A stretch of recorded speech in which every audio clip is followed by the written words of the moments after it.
Good morning. I am in Dunedin, as you can perhaps see, in a hotel.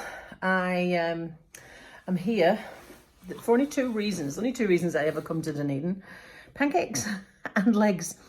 And yeah, today I'm here for them to cast me for a socket for a bike leg at last. It's taken a long time to get that approved. But there's something else that happened yesterday that I just wanted to share with you at the same time. I was at physio yesterday, and Thursday is my treadmill day. He works me really hard. Now, I've been trying to work out why the leg keeps sliding off. So what I'm trying at the moment is the Scar Moisturiser cream that they've given me.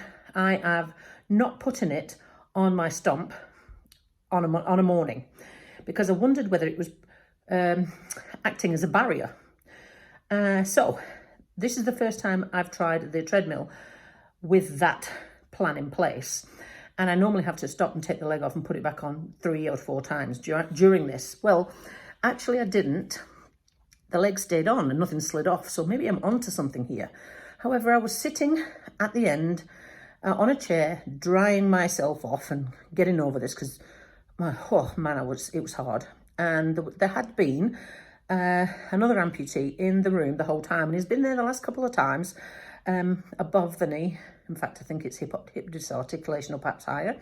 And he came over and said to me, "Are you Melanie riding?" I'm like, "Yeah." And he said, "Well, you're a legend," and stuck his hand out to shake my hand. I was like, "Oh, thank you very much. You're a legend too, because you're in fact more bionic than I am."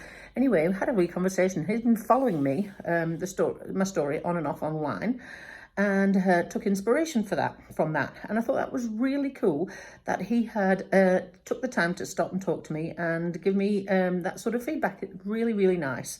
I don't do these videos to look big and clever and, that sort of thing. What I do them for is to give myself some kind of accountability, and also to hopefully share and inspire and motivate other people to believe that anything at all is possible with the correct mindset. And I'm beginning to realize that there are more people that watch these videos than ever interact with me. And he was one of them, and I've had a few others recently say the same thing. So it's really nice, and I really love those comments coming in, because it makes me feel really proud that something that I'm doing is actually helping others too. So I am off to the limb centre now, and we're going to make leg number 2, bike leg.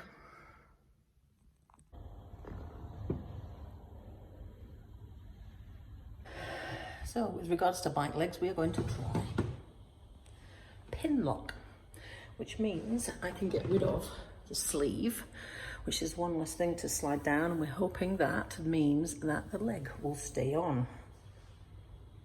We're going to keep the other system for the walking leg, and he's just giving me a new foot because my hydraulics are getting a bit clacky.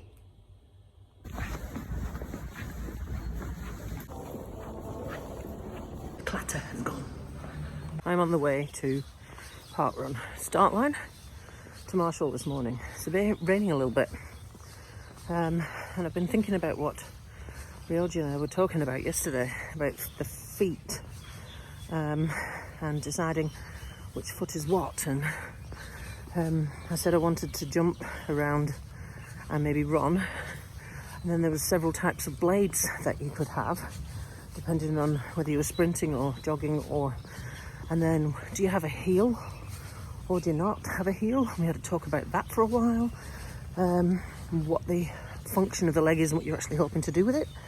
And it made me think about everything and how, well, actually, you know what? This shit's never going to be normal again. You can have as much technology as you like, and they can be as fancy as you like, but actually, this shit's never going to be the same again. And all the different types of activities that I want to do, I'm going to need a different foot for that. they don't make bionics that do everything that my actual foot used to do. And, well, it's a bit tough to deal with, really.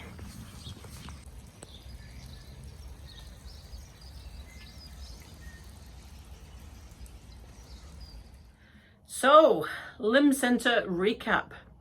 I now have the best leg-shaped leg, or should I say leg-shaped, not leg, than I have ever had to date. I am so happy with the new cover that came, as well as the foot, which has been replaced. And he asked me, did it feel different? Now, I now think the hydraulics in the previous foot were dicky right from the beginning, because this one doesn't clatter, doesn't jerk, and I can now sneak around when I couldn't before because the other one was really, really noisy. So I'm feeling pretty chuffed.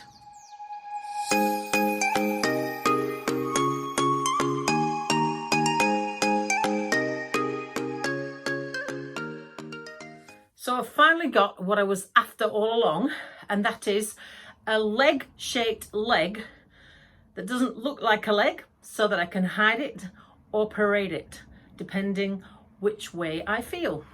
Perfect.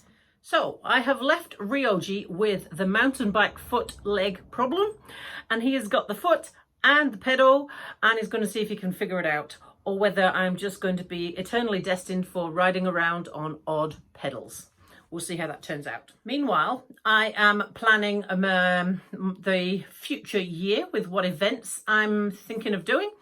And there was a local event that's happening later on in the year that is a running event. Now, I have been persuaded at the moment to not name who this is, but this event would not let me enter because I was a wheelchair user. Wheelchairs were barred. Now, as you can probably imagine, I was absolutely livid with this.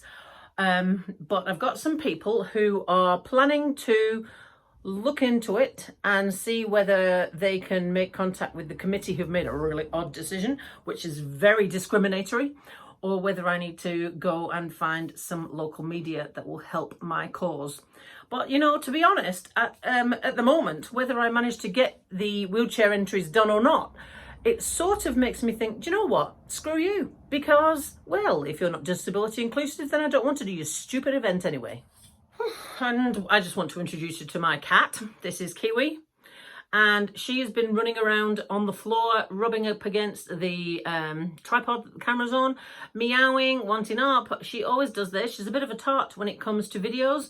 She always wants to be in them. So, yeah. But then when I put her in them, because we did cat cardio during lockdown, she didn't want to be in them. She only wants to be in them on her terms. She's like a teenager, really, to be honest. The thing that I really want to talk about today, I'm going to finish off with, is the added challenges that have just joined my camp. Now, you know that I've been suffering from a lymphedema. Well, it's actually getting worse. And today, when I got out of the pool, now bear in mind I've been horizontal the whole time swimming, the ankle was massive. So I have had to go down to work and borrow some of the stretchy bandaging from work. I'm going to put it on after this to see whether that helps. But the treatment that has been approved for me and this lymphedema is not adequate. So I think me and my GP are going to have a wee conversation again. And the other problem that I think that I'm currently having, I'm going to need to go and see the GP about this too. This one is a bit more concerning, and this is intermittent claudication.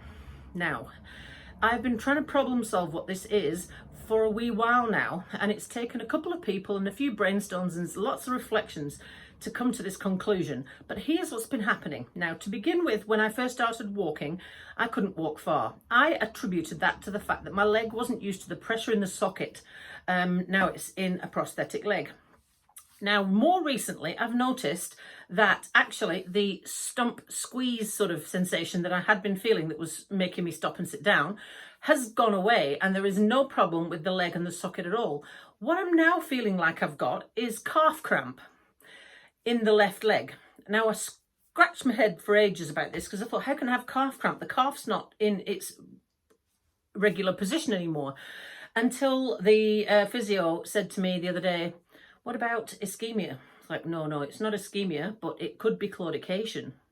That is when there's not enough oxygenated blood getting to the muscle. So I thought about this for a wee while. I went to the limb centre and I spoke to the physio there and my leg guy, Ryoji, and he said sometimes that people do suffer from intermittent claudication due to the pressure of the socket, but normally that comes with the leg feeling cold. And I know all this. This is where we started with this goddamn leg when I had a foot. So he checked the temperature of it and whatever, and well, no, the leg feels warm. And when I fell over just before they gave me a prosthetic Christmas last year, it bled and bled and bled like a bastard, and I had to have stitches. So they thought at that point that obviously the blood flow to the area is fine. But when I am now extending the walking, it's obviously not fine. Now, I don't know whether that means that it has always been insufficient now that I'm doing more, or whether it means something has happened. Bear in mind, I don't have a femoral artery in my left leg. I also don't have a graft that's working either because it blocked.